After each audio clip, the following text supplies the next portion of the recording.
صبحكم الله بالخير أعزائي المشاهدين. اليوم يزيد الراجح يقول لي يبغى له فتوى عن تحليل وتحريم الأغاني ودافع 100,000. وش مع ذا؟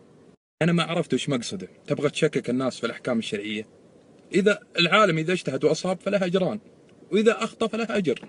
احنا ما بلشنا في الحياة ذي إلا عيال الطبقة البرجوازية، ما عندهم لا شغل ولا ما شغله، وأولهم يزيد الراجحي. هو من أهم أسباب سذاجة موقع التواصل الاجتماعي. ترى الكائن الحي هذا يعتبر تو من الأخ فيحان، نفس التركيبة ونفس التفكير، بس الفرق بينهم يعني في الديكور والشكل من برا ومستوى المعيشة.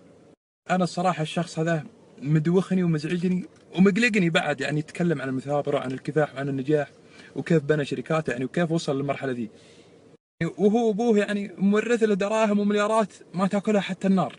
يعني أنت ترى لولا أبوك والله كان يمكن الحين تحدث حافز. وابوه الله يرحمه ويرحم جميع اموات المسلمين، يعني الرجل عرف بالخير وبالدين وبالفضل وباعماله الخيريه، لكن الورع ذا مدري طلع على من.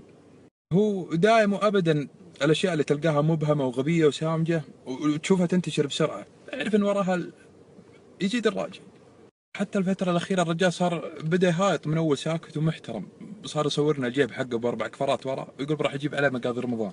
المقاضي هي اللي تجيك تسوي، تبي تحسسنا انك مثلا تبي تروح تمسك سلة في الاثيم ومعك بطاقة اكتساب، انت حتى المكرونه تجيك تمشي برجلينها وتقول الله يحفظك تراني المكرونه وكلوني وطلاق ما تدفع. يعني الامانه الرجال في الفتره الاخيره بدا يتغطرس. 100,000 عشان فتوى، يبغى احد يجيب له فتوى، و10,000 اللي يصور مقطع في جنب برجر. يعني ترى الدراهم ذي في ناس اول وناس محتاجه. كل الشغله ذي والبلبله والزعلله والقلقله والكلكله اللي يسويها ترى بس عشان يبغى شهره، يبغى متابعه. يا اخي انت ترى عندك دراهم تغنيك عن الناس ولا انت في حاجه لهم. على كثر دراهمه ويحاول بدراهمه يبغى يكسب محبة الناس، مستحيل. طريقك اللي تمشي فيه ما هو بطريق صح، داير مزاحمنا حتى في السوشيال ميديا.